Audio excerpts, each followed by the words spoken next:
Where was I going? I had a question. I feel colder whenever I'm on.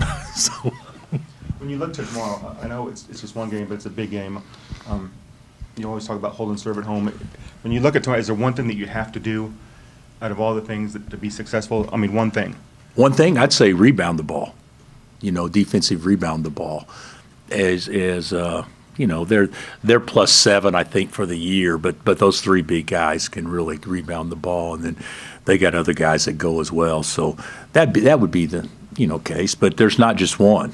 You're going to have to be able to attack and play behind their pressure, but they'll mix how they do it. They guard us much different down at Houston last year than they did here, so they'll make some adjustments. But we got to be patient enough and aggressive enough to understand that we're going to have to create some situations that force them into long closeouts or mistakes, and then play behind that, as opposed to just trying to come down and go one-on-one and score. So yeah, we got to be good at a lot of different areas, but one area, yeah, let's rebound the ball. Bill, there's a number of Bill Self stats that no one else has since you've been at Kansas. One of them is your record against top 10 teams in Allen Fieldhouse, which is only surpassed when they're actually ranked above you. Obviously, we've got a great crowd. What else has gone into 20-2 against teams ranked higher than you, top 10 in Allen Fieldhouse? Well, we've got, it's obviously a great crowd, and regardless of who's ranked higher or not, we've got good players we're putting on the floor as well. So, you have players that are good, and then you have a crowd, hopefully, that's turned up. You can put yourself in a situation where it becomes a terrific home court. I've always said the best home courts are the ones having the best players play on it, and that's certainly been the case with us over time. Two great defensive teams. Can you just highlight what your guys are doing so well defensively, and then talk about what Houston does? I actually think stats are a little misleading. I think we are pretty good defensively. I don't think that we're as good as what our stats say we are. I think we still make mistakes. I still think that we don't guard the ball as well as we should. Our defensive rebounding at times has been stellar. At times it's been very poor. I think we're inconsistent with a lot of things that we're doing defensively, but the stats say that we're really good at it, because sometimes I think, teams miss open looks or whatever. But it is two very good defensive teams going at it tomorrow. But I think that there's some room for improvement on our end for sure. DeJuan talked about it a few minutes ago, but going back to the second Houston game last year, what did they change defensively that gave you guys issues? Well, they still guarded us, and they still pressured us, but they didn't pressure us in a way that allowed us to play behind their pressure. In the first game, we did a good job, but also in the first game, guys, we made every shot. And the ones that we missed, we got back, whether it be, I think Hunt had like 3 tip-ins off of short misses or whatnot. Or we had a total of maybe 3. You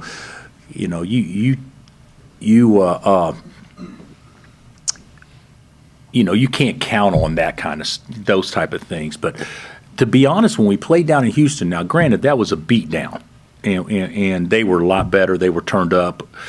We were fractured. We weren't very healthy, but we missed a lot of the same shots that we actually made in our building. Now I'm not saying that would have been enough, but and to be honest with you, they made some of the same shots in their building that they actually missed in our building. So it can be a little misleading, but that the second time we played them, I felt like that we labored to get a good look every possession, where the first times we played them, I felt like that there were some 2-on-1 and 3-on-2 opportunities. And then real quick with Zach, we haven't asked about him in a minute. How's he progressing from the injury? I think he's making progress, but I don't think he's close to being able to play or practice yet. When we're talking practicing, we're talking doing 1-on-0 shooting. That's where we're at right now. There's been nothing competitive with him. So, and of course, right now with KJ being out, we probably use him now as much as we ever could, but he's not available to us. You've said before you can't give 40 rah-rah speeches. DeJuan said earlier this week you talked to this group about energy to start a game. What goes into that conversation? What are you telling these guys to get them to have a little more energy automatically? I actually believe that our energy level in certain situations has been great. Our energy level in others has been bad, just like it was the other night to start the game. We were really bad the first 10 minutes the other night, and fortunately, if we'd have waited 12, it may have been too late. So at least we woke up halfway through the first half. But I don't know that it's anything more than preparing to play a day or two before the game actually occurs.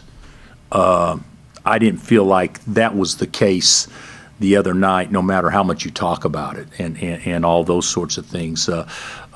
Whenever you ask the staff, where are we in our pre-warm-ups, and they say, not great. Well, that told me right then that it's not any good. So I went in and talked to the guys before the TCU game, and I did such a good job with that. We came out and we were actually worse after I talked to them. And I just said, hey, guys, I'm not going to get on you right now, but you know it and I know it. Let's not have an issue, and let's look everybody in the eye, and let's say the way that we're approaching this isn't good enough, but we have to change it. And it didn't work. So I really believe it's on the players to walk into the locker room 2 hours before the game where they are 100% ready to go.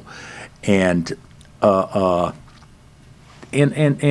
of fairness to others, and people won't understand this, but when you got all these new teams in the league and you got portal situations and you got 12 new players on a roster and that team isn't on national TV where you're watching them all the time, it's not the same as knowing you're playing Houston when these are their 5 guys and you've already played them before. And it's not the same for anybody. It's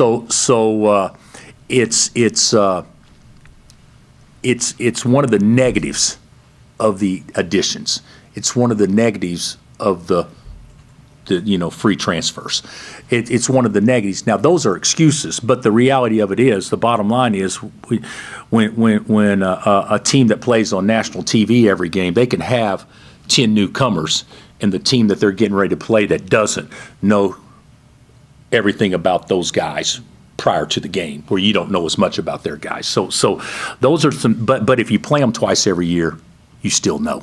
Those are things. It's just a little bit different, and I think that can certainly play a role in being as excited from an energy standpoint. Follow up on that. Everybody that's talked about him since he's been out, KJ's the energy guy, right? We've heard that a bunch. You've said that even. What are some little things that maybe we don't see that you're missing with him not being in the lineup? When a guy is out of position and he bluffs and guards your man long enough for you to get back, and then he goes and guards his man. From an IQ standpoint. Now, granted, we don't do always great with KJ in the game, but from an effort standpoint, he gives the team confidence because the other team knows under most circumstances he's the best athlete in the game. So that's nice to have on your side. Flory's been in some situations from time to time where he's been against an experienced guy who maybe gets him to foul or something. What will it take out of him on Saturday going up against the physicality and the veteran experience of Houston's big with Flory? Did you say with Flory, yeah. He just got to grow it fast. He's got to play stronger. He's got to play more physical. He's got to enjoy it, embrace it, and he can't be indecisive. When you go, you go, But that's the thing. Flory is very capable of having good games against really good players. That's happened before. You look at Duke down the stretch, all those things. That's happened before. But his role is obviously more important now when we're a little shorthanded. That he needs to play to his size and play to a very athletic level. And then with Houston's main new guy being their point guard, how have you seen him grow since you played him at Oklahoma and grow into that role at Houston? Well, it's hard for me to really study and say that he's better at another situation than he was at the last situation because they don't play the same way. So it's really, his role at Oklahoma may be very, very, very comparable to the success he had there as it is at Houston. But from the outside looking in, much more aggressive, more of a bulldog type approach than maybe what he had where we saw him before, but that was also not their motto as much as what it is with Kelvin's teams. When is a possible return date of KJ? Gary, you just asked me this 24 hours ago or 48 hours ago. It's the exact same week to week. He's not going to play, obviously, tomorrow. And we'll reevaluate him after that. But I'm hopeful, within a week to 2 weeks we can have him back out there. But I don't know the exact date by any stretch. How good is Sharp nationally from three, and what's the plan? You probably don't want to give the plan, but how do you slow him down? Well, we're going to try to guard him. Don't tell anyone, though. So, he and Cryer both. Those guys collectively shoot 13 threes a game. Milos, I think, is shooting like 3.5, and the rest of the team is only shooting about a total of 3 a game. So those are the combined. So those are the 3 guys that are going to shoot the majority of the threes, and to me, Sharp and Cryer, if you can keep the ball away from them at the end of the shot clock, I think that would probably be good for you because I think they're great at creating shots for themselves under 7 or 8 seconds on the shot clock. With a 5:30 game, 2 great teams, what does this remind you of from a student hype standpoint, and how big a day this could be? You know what? I don't feel the student hype the way that I used to. I hope I'm wrong, but I don't think that from a camping out standpoint, when North Carolina was here to start the season, you got 150 camping groups and stuff. I hadn't even been down there today, so I don't even know what it is. But maybe it's out there and really high levels. But I haven't felt the student hype to the level that I've felt in some other years. And I know that other people have said the same thing. That's not being negative to the students, but I don't think there's been as much anticipation since the Carolina game for sure, even in some of our bigger games. But some of them have been over break too, that we felt before. So I'm hopeful that our energy level from a fan standpoint will be as good as it's been all year long tomorrow. Anything else for Coach? Thanks, guys. Thanks, Coach.